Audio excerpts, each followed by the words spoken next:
Good afternoon. My name is Adrian Dix. I'm BC's Minister of Health. To my right is Dr. Bonnie Henry, BC's Provincial Health Officer. This is our COVID-19 briefing for Monday, June the 28th. We're honored to be here on the territories of the Lekwungen-speaking people of the Songhees and the Esquimalt First Nations. Tomorrow, Tuesday at 3 o'clock, we'll be providing a written briefing with key information on the COVID-19 pandemic in British Columbia. And with that, it's my honor to introduce Dr. Bonnie Henry. Thank you very much and good afternoon. And we'll start today by an update on our vaccine progress over this last very hot weekend. As of today, 78.1%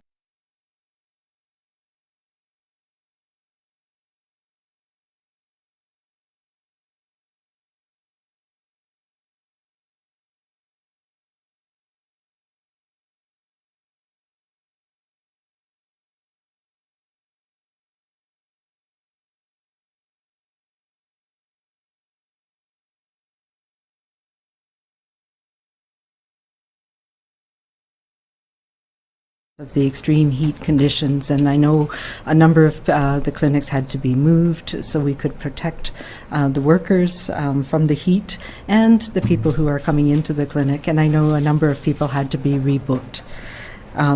But despite the challenge, appointments were completed as scheduled on the weekend, and I know our teams are working very as fast as they can to try and rebook and make sure people are able to access vaccine as soon as possible. And as a matter of fact, last week was it was our highest week yet, where we delivered over 427,000 doses of vaccines across the province. And I just want to express my gratitude and thanks for all of our teams working at clinics across BC. And to thank everyone, I had the opportunity of visiting clinics in Kelowna and Prince George, and just to the amazing work that's being done across the province. So thank you for that. In terms of the number of cases that we've had here in British Columbia over the last 3 periods, from Friday to Saturday, we had 57 new cases. Saturday to Sunday, an additional 50 new people diagnosed with COVID-19. And in the last 24 hours, 38 new cases across the province. So that is 145 new cases across BC. Our total, however, is only up 130 or so. There was a bit of a data correction that had overcounted some cases. So our total number of people diagnosed with COVID-19 is 147,549 in British Columbia. Of the new cases, 48 were in Vancouver Coastal Health Region, 68 were people who live in the Fraser Health Region, 1 was a case on Vancouver Island, and 26 were in Interior Health. We currently have 930 active cases, 107 of whom are in hospital, 37 in critical care or ICU, and 144,848 people have recovered from COVID-19. Sadly, over this weekend, we have had 5 additional people who have died from COVID-19 in British Columbia, bringing that total to 1,754 people that we've lost. One of the people who passed away this past weekend was a person in their 20s. One was a person in their 60s, and 3 were seniors in their 70s. And our condolences go to all of those who have lost loved ones through this time. Our thoughts are with you, even as we are moving through this pandemic phase. We have 1 new outbreak to report as well at Surrey Memorial Hospital, leaving us with 3 active outbreaks in long-term care and assisted living and 2 in acute care. I now want to give an update on some of the data that we've been following so closely over the last number of months, as we are looking to hopefully go later this week to the next step in our restart plan, to give people an idea of where we've been and how we are, what we're looking like going forward. So this is the geographic distribution of cases by local health area, by the residents of cases from the week in May, a month ago, to what we're seeing today, or in this past week. And it's really gratifying to see not only light color yellow in many, many places in the province, but that white, which indicates that in many communities across BC, there were no cases in the past week. And that shows us that transmission has decreased. And we see particularly in the Lower Mainland, where we've had high rates of cases for many, many months, they have now dropped dramatically. And there's a few small areas where there are still clusters of cases, again related to pockets where there has still lower immunization rates in many cases. If we look at our dot plots that we've been following by local health area, CHSA, it helps us get an understanding of where transmission is happening, and this is case counts. And we can see that Surrey still remains the top of our case count. However, when we look at the scale on the left-hand side, not only has it decreased, but about the last time we presented, a little under a month ago, the scale was up in the 300s per day, and per week, and we're now down at 70 cases per week, being the highest in the Surrey area. And as you can see, the light color of the blue dots across the board, reflecting the protection that we're getting from immunization and the decreased transmission in communities. And this remains the same if we look at the rates of cases per 100,000 population by local health area. It's really gratifying to see all of the local health areas in the Fraser Health region are now down amongst the lowest. And we have a few small areas where cases have popped up. And we know that in Invermere, for example, or Windermere, case rates can go up with very small numbers in small populations. And this reflects a cluster in that community that is now being managed by public health. So this overall is our epidemic curve, showing the daily cases on the top line and the dramatic fall that we have seen in cases as we started to get critical mass of immunizations in the population across BC. And lagging that, but also decreasing, is hospitalizations. And another thing that is important when we look at this is the deaths that we've seen in British Columbia. We had that increase with the second wave, but the fact that it has stayed low, despite the increasing cases that we saw during our third wave, reflects the ongoing and durable protection from immunization, and particularly the protection that we see in long-term care and our seniors and elders who we prioritize for protection with vaccines. And this is something that we look at carefully. We've been watching the vaccine effectiveness over time, and I have some more data on that to see if we see a waning of protection. And the good news is we're not seeing that. That tells us that even with a single dose of vaccine, we're seeing strong, long-lasting protection from severe illness and, importantly, from death. And we see this across the board. This is the epidemic curve by local health, by regional health authority, and it really shows the picture of slightly different experiences of the pandemic across the province, with the Lower Mainland having the highest peaks, of course, but having sustained high levels of transmission in the north for many, many months starting in December, and really that dramatic decrease once community immunization started in earnest in the north. So really gratifying to see that decrease across the board in all health authorities. And we see the same thing with age groups. The bottom purple line, again, reflects the power of the vaccines that we have, where people over age 80, in that purple line, had sustained low rates of disease even when we were at the peak of the third wave. And we see progressively the age groups coming down as vaccination spread. This is looking at our test positivity rate across the province and our testing rate, and what we can see is the testing rates still remain high across the province, but the percent positivity has dropped, and it's even lower today than it has been up until the end of last week. But it is reflection again of the decreasing risk of transmission in community. We do know, however, that by age, older people still bear the brunt of the severe illness and deaths. And we see this in hospitalization, which has come down, but still is highest in people who are older, and same with people who have died from COVID-19.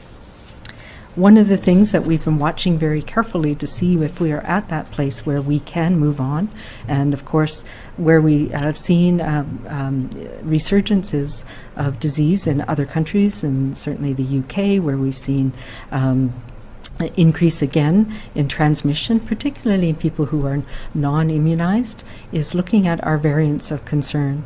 And as we can see across the board, the variants of concern make up about 80%, the vast majority of our cases across the province in all health authorities. So we know that once people, that these strains are more transmissible, but we also can see that despite the fact that these more transmissible strains are causing illness, the measures that we have taken, both immunization and also good public health follow-up, that bread and butter work that we do in public health every day, means that case numbers have come down regardless of what strain of the virus people are infected with. And that's going to be important for us as we go through the summer and into the fall, making sure that we continue to have those good, strong, basic public health programs to manage cases and to prevent transmission from growing. We also can see that even with the newer strains that are more transmissible, we're not getting those widespread explosive outbreaks that we saw even a few months ago. So that is good news for us. What we have seen is that there has been a slight change in the proportion of different variants that are causing illness here in BC.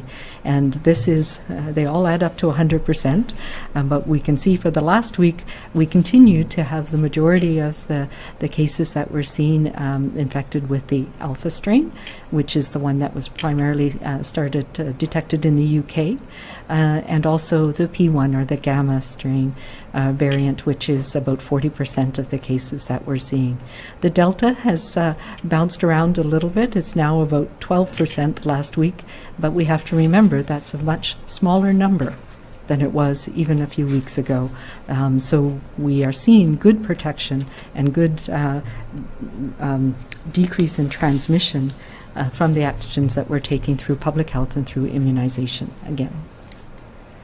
In terms of our immunization progress, this is our population pyramid on the left, which shows you by age group, people who have received first doses and second doses in green. And it really is remarkable how people across the province in all age groups have stepped up to be immunized. And we know that second doses are now increasing as well. So we're at, as of when this slide was made last week, end of last week, we're about 76% with dose 1 and over 25% of people have received dose 2. We do see some variation by health authority, where we're more challenged in some communities, particularly across the north, which is a huge geographic area with many small communities, getting out there and getting people immunized, making sure they have access to vaccine in a way that's convenient for people. And we're seeing lots of new strategies across the north and interior in particular, but across the province to make sure people have access to vaccine when they're ready. This shows the same information by the trajectory of how we were able to provide immunization by age group. And as you can see, for every age group, it goes up rapidly. But as younger people were immunized, that leveled off a little sooner in each successive age groups.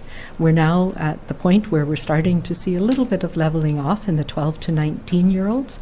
And so now's the time to focus our attention on making sure as we go into summer we're protecting young people so that they can take full advantage of the opportunities for the summer and are protected going back to school in the fall. If we look geographically, we are seeing this is vaccine coverage in 12 and up. we see that it is high across the board. The lightest color green reflects at least 50% of people 12 and up being immunized with dose 1. And we can see there are still some pockets where we have work to do, but it's very gratifying to see over 80% in many areas of the province, and I know we're working hard to get everybody up there too.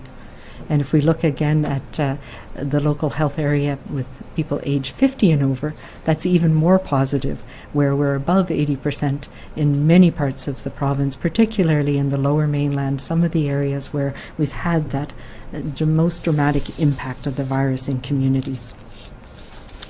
We have been watching carefully around breakthrough cases, and these are challenging to measure.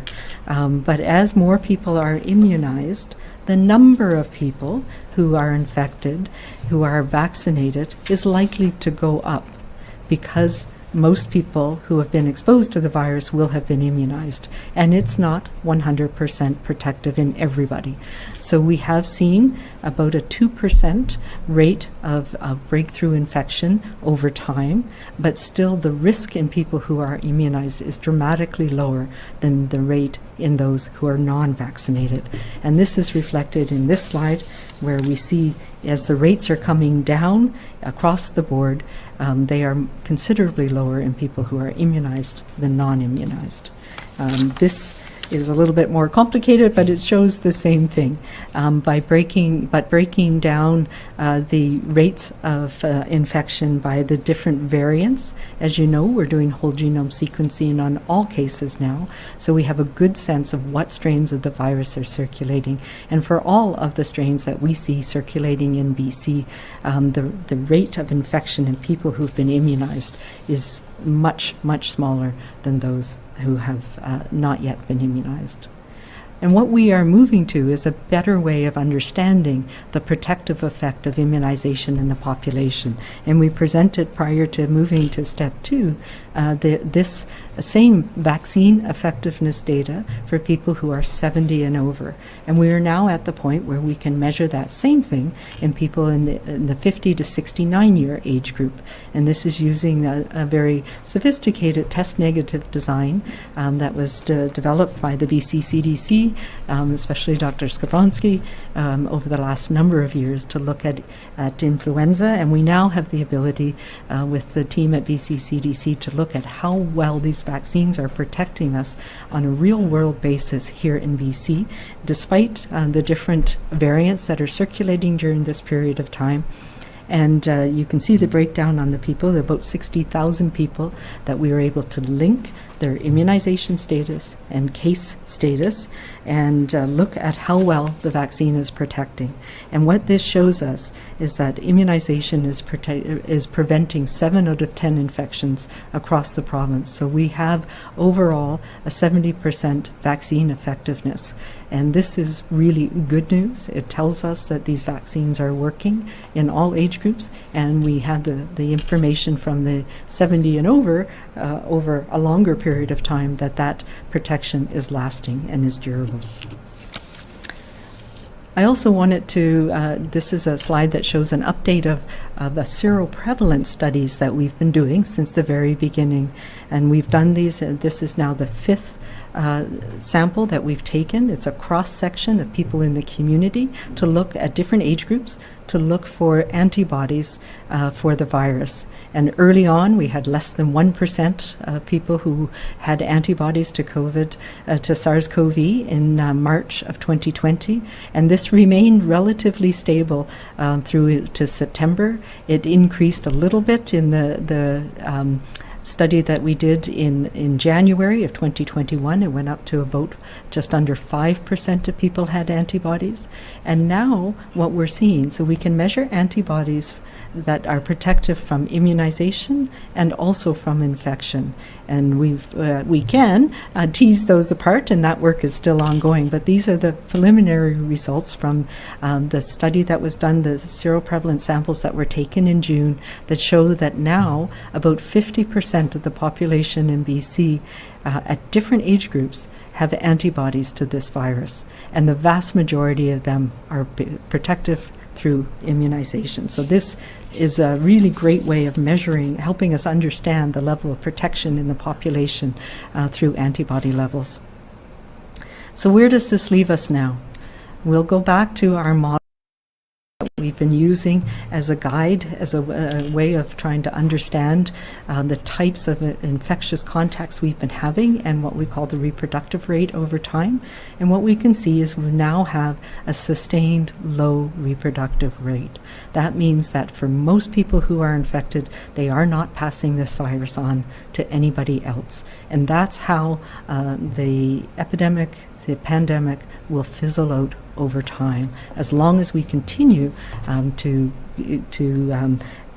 not have infectious contacts, to do the things that we need to do to prevent transmission.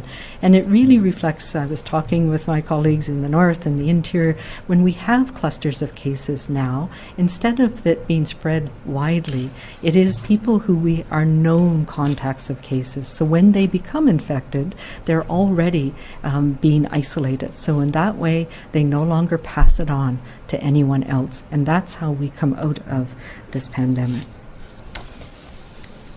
And if we look at the modeling that shows the potential that could happen as we continue to increase our social contacts, as we return to those things that we need so much, whether it's work or the social interactions that we've been missing for so long, we will expect to see some cases again, and some clusters, and some transmission in certain situations. But it's not likely that we're going to see that rapid increase in spread in the community the way we did even in March. And that's because we know we have a solid base of protection through immunization, and we have a strong public health program to follow up in each of the cases and clusters as they occur. So this is where we are now, and what we're looking at to make those determinations of how we can move into step 3 later this week. So we do need to remember that this is predicated on us doing everything we can to get immunization as high as it can be, and our case rates as low as possible. And that is what is going to get us through this summer and allow us to get our lives and back and to have those connections that we need. It's also what is important for us to have ongoing protection, because there are still unknowns about what's going to happen as we move into the fall. So we'll need to continue to watch carefully, but we know that these vaccines are providing incredibly good protection. And to make this a summer we all can enjoy, we need to make sure that as many people as possible are protected, and then we'll monitor to make sure that this protection is long-lasting. So I encourage everyone to start the summer off right. Ensure your children are vaccinated when they're eligible before you take your summer holidays. And if you're going to be traveling, encourage and help family members near and far to do the same. And book your second appointment when you're eligible. Our progress through this pandemic has been here in BC the result of us all working together against a common foe, supporting each other with compassion, even as things changed, even as sometimes it was unclear what was going to happen next. And we learned a lot as we went through this last 18 months. But we have and continue to have to do our part to get through this extremely challenging time and put the pandemic behind us for good. We need to know that this virus is going to be here, but it's not going to be in a way that's disrupting our lives like it has for the last 18 months. And as we bridge to these brighter days of summer, let's make this a summer of hope and rejuvenation for all of us. We need to continue to get our vaccines to make sure that we're best protected, both for ourselves, for our family, and for our communities, and continue to use our layers of protection in those times when it's risky. I also want to just make a few notes about, we know how challenging it is in these last few days with the extremely hot weather across the province right now. And Importantly, from a health perspective, the temperatures are staying high at night. That means we don't get that reprieve, and indoor air temperatures increase during the day, and particularly in places that don't have air conditioning. So it's like this, conditions like this that make people most at risk. So even when temperatures come down, hopefully on Tuesday and Wednesday this week, they will still be high and people will still be affected by them. If you don't have air conditioning, close your windows in the morning before the temperature outside gets hotter than the temperature inside. That helps keep the cooler air inside. Close your blinds as well, and curtains and shutters to keep the sun out. Open windows at night when the temperature outside gets cooler than the temperature inside. And things like pointing fans outside the window. Also important to drink plenty of fluids, to wear light-colored clothing, to not go out and exercise and work in the heat of the day, and to take care of yourself and look in on your neighbors and those around you. We've shown through this pandemic that we care about our communities and the people that are in our communities, and this is an important time as well to check on those who are not as mobile, who are elderly, to make sure that they have access to water, to make sure that they can cool themselves down with a cool face cloth and things like that. I know that this has been just another challenge that we are dealing with, but we can come together and support each other through this as well. And let's also, of course, remember to be kind, to be calm, and to be safe. Thank you.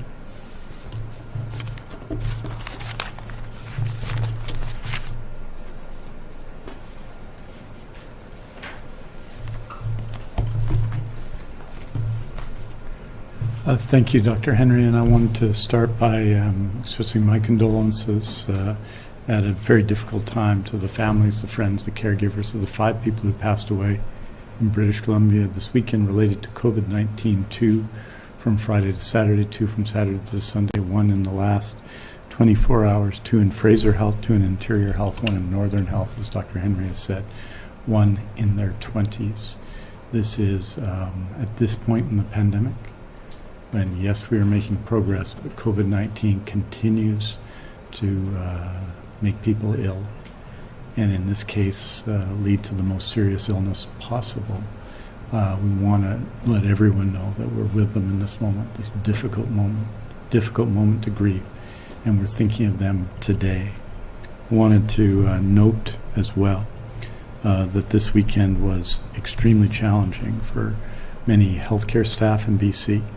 Emergency health services, our ambulance paramedics saw 2 consecutive days with record call volumes on Friday with 1,833 dispatches and on Saturday with 1,850 dispatches. The previous all-time highs were January 1st, 2017, which was 1,833 dispatches, in other words, the same as Friday, and January 1st, 2018, with 1,819 dispatches. This is reflects, of course, why over the last couple of years and now we're giving so many resources, unprecedented resources to the ambulance service, but it also reflects the challenge we have and why in this time when people are able to do some of the things they haven't done, and we're dealing with still with 2 public health emergencies, and our healthcare staff, especially and including our ambulance paramedics, have been working flat out under very challenging conditions throughout the pandemic. We have to, I think, recognize their heroism and give them all of the support we can possibly give them. I think the heroic work on the weekend extends, of course, beyond first responders to everyone in the community and in acute care. And as we saw health authorities move vaccine clinics to new locations, add air conditioning where possible, and rebook thousands of appointments, it was important to ensure that people attending vaccine clinics can stay safe and are able to easily rebook or drop in at nearby clinics. As soon as decisions were made to close or move clinics, people with booked appointments were made aware of their options by text message or email. The health authorities and the immunization staff did an excellent job at mitigating the effects of this hot weather, and were still able to get vaccines administered Friday, Saturday, and Sunday to 183,160 people. For anyone who had the clinic they were booked at canceled or moved, we will get you rebooked and vaccinated as soon as possible. We are working to improve safety in your local clinic, and when that isn't possible, we are making additional spaces available at other clinics. But I want to thank everybody involved this weekend, including those getting vaccinations, those whose plans may have been changed somewhat. But the fact is, and you see this in the overall numbers, 78.1% of adults, 76.8% of all those over 12, 30.5% of received their first dose, 30.5% of adults have received their second dose, 28.5% of all those over 12. These are significant achievements of the largest mass immunization program in the province's history, and I thank everyone who's experienced and gone to our vaccine clinics around BC. Certainly many who've been in contact with me express their appreciation to the staff, to the teams, to the volunteers, people who've joined us from the travel industry and from the airline industry. People, of course, our care workers and healthcare professionals are appreciative of all their work, and I certainly am as well. I wanted to say finally that from Dr. Henry's presentation, from our case numbers, and from our transition into summer, it's a hopeful time for us all when we've earned by registering for, booking, and getting our first doses, and when we are invited to do so, our second doses, and when we've made possible by following the guidance we've been given to keep safe, and by adhering to the orders that stop the spread. In the days, weeks, and months ahead, we need to remember this. Unless we're told otherwise, whether our summer adventures and activities see us stay local or travel to BC places we've not seen in a while, we must make sure we carry our COVID skills with us every time we go out the door. Our COVID skills keep us safe, keep us healthy, and save lives. Continuing to do what we know is right, what's required of us, and what's asked of us will make for a summer that restores our spirit. I'll make one final appeal to anyone who hasn't registered for the vaccine. The opportunities across BC in big communities and small communities to drop in and get your dose 1 vaccination are there, and we need everybody to step up for themselves, for their families, for the ones they love, and for their communities. And when we get an invitation to book our dose 2, to book as soon as possible and to get that as well. If we do this together, it makes, as the data shows, as the evidence shows, everything possible. It is something, a pure gift we can give ourselves and we can give our communities. And I invite everyone who has not done that so already to please register and get vaccinated for their first dose of a COVID-19 vaccine as soon as possible. Aujourd'hui, nous faisons le point sur le nombre de nouveaux cas pour 3 périodes de référence de 24 heures chacune. Il y a eu 5 nouveaux décès liés au COVID-19 durant ces 3 périodes de référence. Nous offrons nos condoléances aux familles et aux amis des 5 personnes décédées du COVID-19 et à tous ceux qui ont perdu des êtres chers au cours de cette pandémie. Pour la première période de référence, nous avons eu 57 nouveaux cas. Pour la deuxième période de référence, nous avons eu 50 nouveaux cas. Au cours des dernières 24 heures, 38 nouveaux cas se sont ajoutés. Parmi l'ensemble des cas confirmés de COVID-19, 107 personnes sont actuellement hospitalisées, dont 37 en soins intensifs. Merci beaucoup. Thank you very much. We're happy to take your questions. A reminder to reporters on the line, please press *1 to enter the queue. You are limited to 1 question and 1 follow-up. For the first question, we go to Shannon Patterson, CTV. Oh, hi, Dr. Henry and Minister Dix. Can you just very briefly tell me a little bit more about the person in their 20s who died, what health region, pre-existing conditions, were they unvaccinated? And does the data that you just gave tell us phase 3 is happening? It's a go. On Thursday, we can expect everything that was outlined in that plan to happen. In terms of the second question, we'll have an announcement about that very soon. So, things are looking really good in terms of going to step 3. I don't have additional information right now on the young person who died this weekend. It was in Interior Health, but I don't have any additional information at the moment. Shannon, do you have a follow-up? Part of phase 3, maybe a part that some people are questioning, is the removal of the mandatory mask mandate for indoors. I know it will still be recommended, but it will not be mandatory. Can you explain why you think that's a good idea to basically make it sort of more of an honor system that people should do it rather than mandate that they have to? Yeah, absolutely. And this is something around masks that you will recall is something that we in public health have worked on for a long time. And it really is, we're at the point where risk in our community is changing dramatically, and particularly for people who are immunized. And so it is, in many ways, an incentive for people who have been immunized, have received 2 doses of vaccine, that masks are no longer that last line of defense that you need because your risk has changed so much. So we are moving from a period where orders were required to, because we had a lot of transmission in our community and every single layer of protection was incredibly important. Now, as we have protection through immunization and we have decreasing transmission rates, it's really important you wear a mask based on your own risk and based on being immunized and protected, where you protect others through being immunized as well. So we are at the point where I believe it's important that we take away orders as soon as we can, and that we take what we call the least restrictive means. And so we'll be moving to guidance again around where it is important, where are the conditions that it's important for people to continue to wear masks, to have all of those layers of protection, and where, if you're immunized, you may not need to rely on that last layer of protection anymore. Next question, we go to Richard Zussman, Global News. Dr. Henry, the modeling shows that the Delta variant continues to grow. Yes, you acknowledged it's a smaller number because we don't have as many cases, but are you legitimately concerned that we could get to that point that's shown in the modeling where we're at 80% of contacts and 50% of Delta, and we start seeing those cases climb again? Like, is this how transmissible we believe this Delta variant is? Yeah, so we've been watching that really closely, and we see there's a whole bunch of different factors that go into it. And I think we have to, and I've said this a number of times, these variants aren't little spaceships out there on their own. They're strains of virus that are infecting people. And we know that the same measures that we take to prevent transmission works no matter which strain of the virus you're infected with.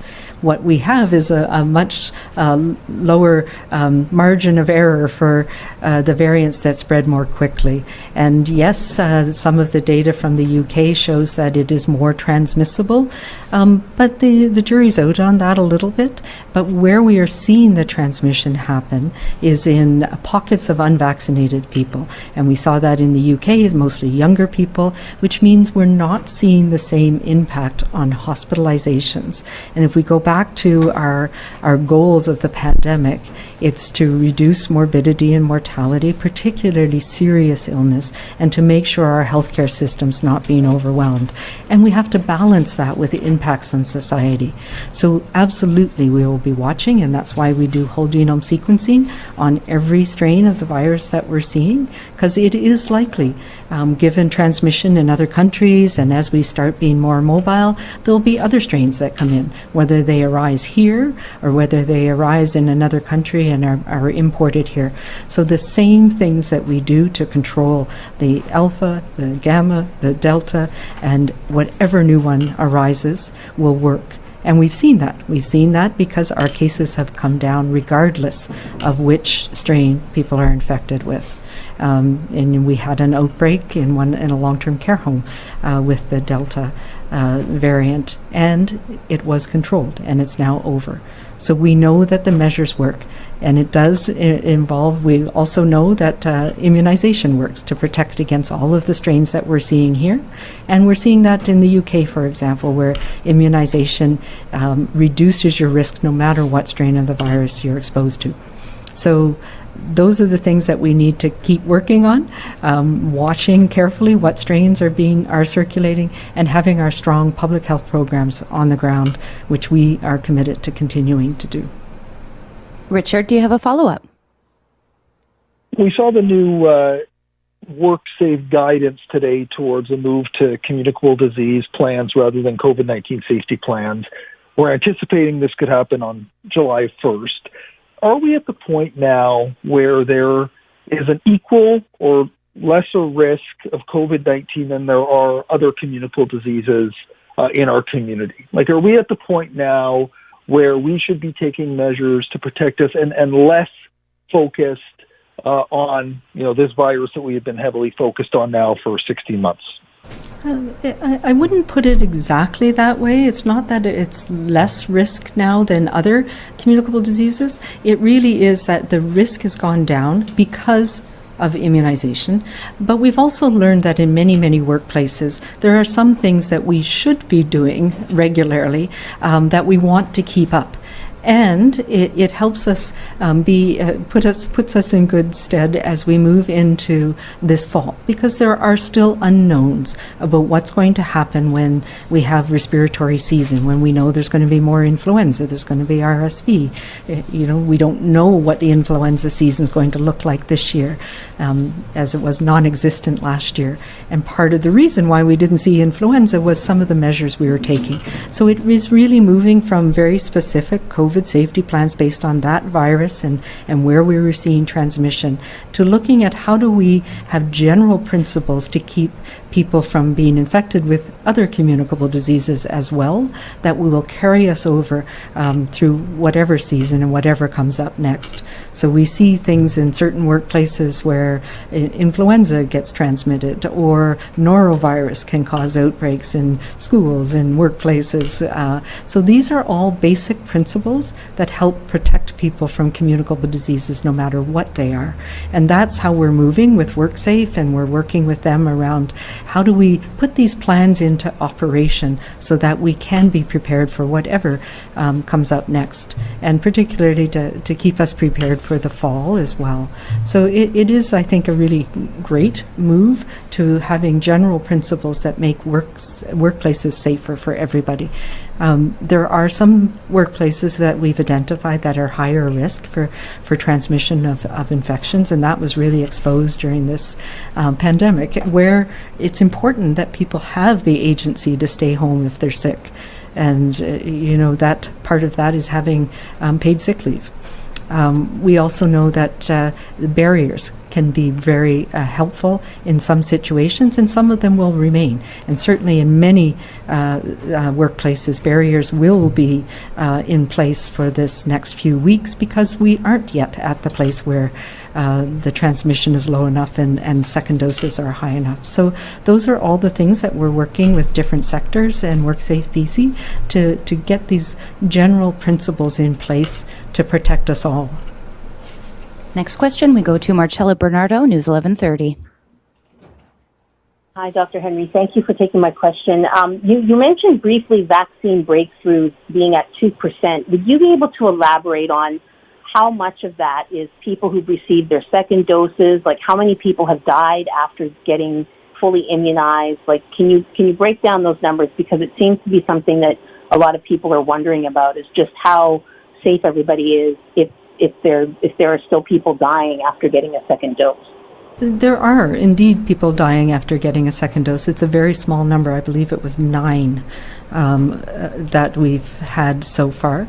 So the rate of infection, the proportion of cases that are people at least 7 days post-dose 2 is about 0.2%, and it's about 2% for people 21 days after dose 1. And I recall there's 65 people who have died after having dose 1.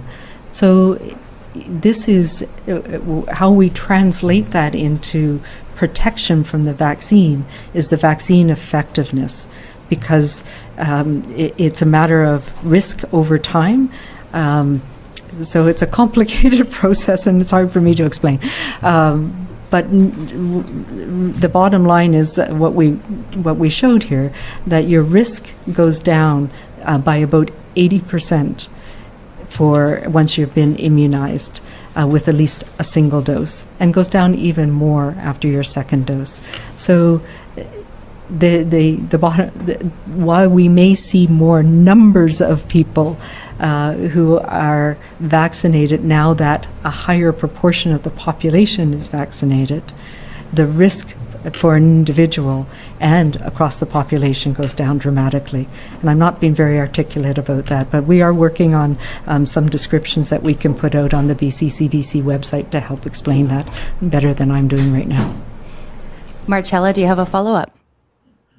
Yes, and just to be clear, has anybody died in British Columbia after receiving their second dose? Yes, there were 9 cases of people who died after dose 2. For the next question, to Moira Whiten, the Tyee. Hi, Dr. Henry. Thanks for taking my question. With us in a good place to move to stage 3 and Alberta essentially lifting all of their restrictions later this week as well, are you concerned about interprovincial travel between the two provinces where Alberta has a much lower uptake rate for vaccines, I think in the low 70s right now? Yeah, and we know there are pockets, and particularly we know there's a lot of travel back and forth between communities on both sides of our border with Alberta. And the most important thing that we have here, because we are going to have more people coming here from other provinces across Canada, and our advice to them is don't come unless you're vaccinated, but we know that there will be travel. And yes, there may be people who bring the virus with them. And that's why it's so important for us to continue to do the things that we're doing, which means high immunization rates here. So even if the virus is introduced, it's not going to spread, and making sure we have the strong public health program in place here to find cases and to stop transmission when they do happen. Moira, do you have a follow-up? I do, thank you. Could you speak a little bit more to the specific figures around first and second dose uptake in northern and interior health regions? And just, what can be done beyond simply offering and making the vaccine available to promote it in areas where, there may be long travel times to vaccination clinics, some vaccine hesitancy or questions, or little access to primary care, primary health care? Yeah, and I had the privilege of spending some time both in Prince George and then Kelowna last week with the teams that are doing the immunization strategies and the public health follow-up there. And these were the questions that we were talking about, and we had met with community leaders and others to get ideas about how do we reach out to people. And really, the vast majority of people we're able to get through our mass clinics, but also particularly across the north and the interior, where we have many smaller communities, and as you say, where it can be quite a drive. I know people were telling me that there wasn't vaccine appointments in Fort St. John, and they were told to just drive to Terrace. People not understanding the distance that we have to deal with. So Northern Health and Interior are both looking at how do we bring vaccine to people in a way that's more convenient to them. One of the ones that was really successful was drive-through clinics, where people don't have to book appointments and then they can drive through. And I know, unfortunately, a number of those that were planned for this week were postponed because of the heat. Not so much for the people driving, but for the staff, where they have to stand outside. So we are looking at all kinds of ways, whether it's through, there's mobile clinics that are now moving through different smaller communities and setting up for a day or two in different communities, and those have worked well. There's been pop-up clinics at farmers markets and other places. So it really is what you say, making it easy for people to get access to vaccine and making it convenient and to get their questions answered as well. And there's a really strong virtual support program for people who have questions. So I encourage anybody to call 811 and they can provide you with some basic information, but also to go to the BC CDC website, where there's lots of detailed information about the vaccines as well. We have time for one more question. For everyone listening, Dr. Henry and Minister Dix will release a statement this afternoon with the latest information on vaccinations, cases, and hospitalizations, which you can find at news.gov.bc.ca. For the final question, we go to Tanya Fletcher, CBC. Yeah, Dr. Henry, given that this heat wave is set to continue in BC for several more days, do all vaccine clinic locations now have suitable cooling plans in place, or should we expect to see further cancellations or rescheduling of appointments in the coming days? Might they be moved to other locations? I'm wondering if you can give a bit of a look ahead to what to expect given the weather. I might defer to the minister on that one as well. There has been there's lots of planning going on, and in some cases the air conditioning has failed at a certain point in time, so they had to at short notice move clinics, and we've been trying to do them either early in the morning or later in the evening when it's cooler, and that's not always been in some really hot areas in the lower mainland, particularly in the Fraser Valley areas. That can be a challenge as well. So it is a dynamic situation, but I know Minister Dix has some more information on that.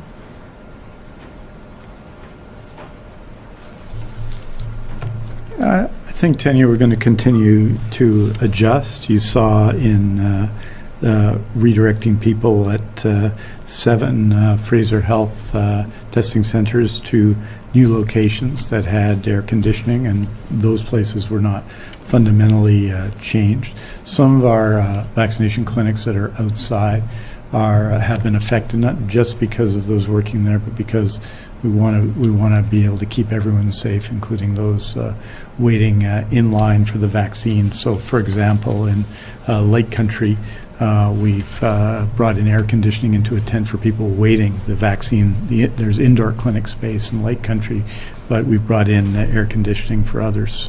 There have been other changes. We've moved the clinic in Jaffrey today inside. And in a lot of locations they've been moved. In some specific instance, the clinics are being closed and then people are being rebooked. So we're adapting to the situation, but a weekend where we had 180,000 vaccine doses administered showed that the work at our vaccination clinics continues to be extraordinary. 95% of the appointments fulfilled. Some were deferred, but they were deferred in the interest of the safety of those working there and those receiving the vaccines, and they're being rebooked.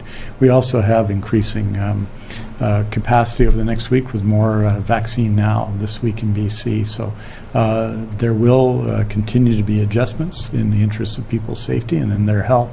But I think our teams are doing a very good job, and they're simply adapting to the circumstances. And that may happen in the next day or two as well, in specific locations as well. For example, in Vanderhoof, the clinic has been moved off a few days and is now taking place, rescheduled to July 6th, 7th, and 8th. And all of the detailed information about these changes are available on the websites of the health authorities. Tanya, do you have a follow-up? Yes, please, and if we could get an answer from Minister Dix in French as well for my colleagues, thank you. When will the province give data on hospitalizations and deaths in people who have been partly or fully vaccinated, consistently giving that data in order to give confidence in vaccinated people to make decisions and incentives to those who haven't gotten a shot to do so? We have been reporting on it regularly, but it's, as I was trying to say earlier, it's not just a number. It really has, it's looking at your risk over time, and that's where the vaccine effectiveness is what really tells us that, 7 out of 10 infections were prevented by vaccines. And so on an individual basis, we know that the vaccine gives you a certain level of protection, and that tells us how many infections are prevented because of immunization on the community level as well. So we do have the numbers on hospitalizations, but they don't tell the whole story. And like I say, there's a bit of a paradox that the more people are immunized, the number of people who are immunized who become infected goes up, but the risk of your infection still remains way, way lower if you're immunized than non-immunized. So, as I mentioned, we are putting some detailed slides together that will be updated regularly on the BC CDC website, and really moving to having a dynamic vaccine effectiveness out there to show people how well it does at protecting us overall. Sorry. No. There's the other thing I would suggest people do